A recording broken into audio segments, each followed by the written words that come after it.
राजस्थान सरकार के यूडीएच मंत्री अलवर पहुंचे हैं, उन्हीं से विशेष बातचीत करते हैं। सर, अलवर पहुंचे, अधिकारियों के साथ आपकी मीटिंग हुई है, क्या क्या खामियां नजर आ रही है अभी आपको आपके ही विभाग में? देखिए, मेरे विभाग में अभी 2-3 दिन पहले एक बहुमंजिली इमारत में आग लगने की घटना हुई है।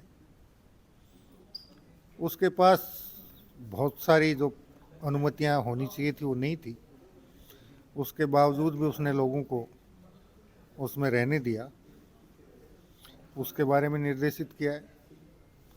और चूंकि प्रारंभिक तौर पर यह ज्ञात हुआ है कि वो आगजनी शॉर्ट सर्किट की वजह से हुई है, और शॉर्ट सर्किट में कायदे से तो अगर छोटा मोटा शॉर्ट सर्किट होता तो एमसीबी को गिर जाना चाहिए था।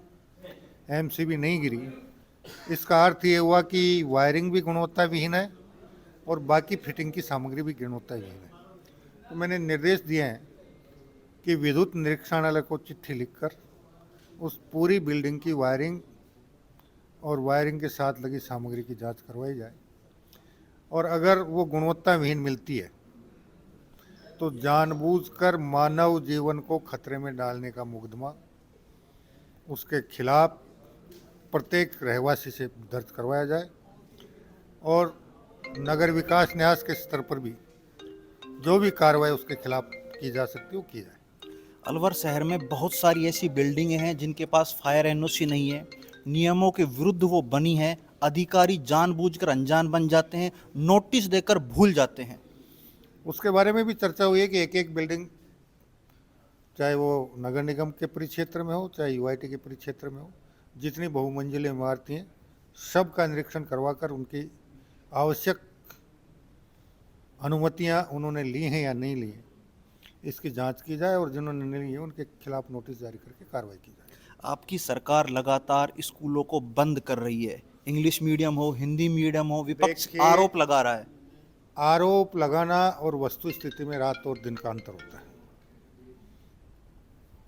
विद्यालय में 20 का स्टाफ है और विद्यार्थी 5 हैं। क्या वो आर्थिक रूप से और राज्य के हित में उस विद्यालय को चलाए रखना उचित है, या नज़दीक के विद्यालय में जहां विद्यार्थियों को और मर्ज किया जाए वो ज़्यादा उचित है? ये विचार का नहीं विषय। नहीं मंत्री जी, इसमें सवाल ये है, क्या इस प्रकार के कार्यक्रमों से निजी जो स्कूल है उनको बढ़ावा नहीं मिलेगा? देखो, निजी स्कूलों को तो कोई बढ़ावा मिलेगा नहीं। आपके पास किसी विद्यालय में अगर बच्चे नहीं हैं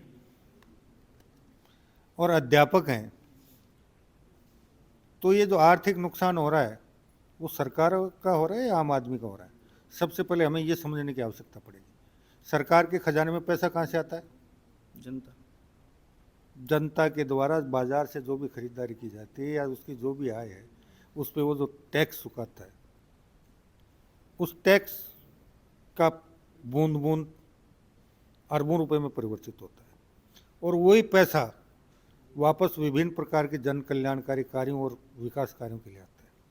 अगर उसका सदुपयोग नहीं होगा तो ये सरकारी पैसे का दुरुपयोग है, आम जनता की मेहनत की कमाई का दुरुपयोग है।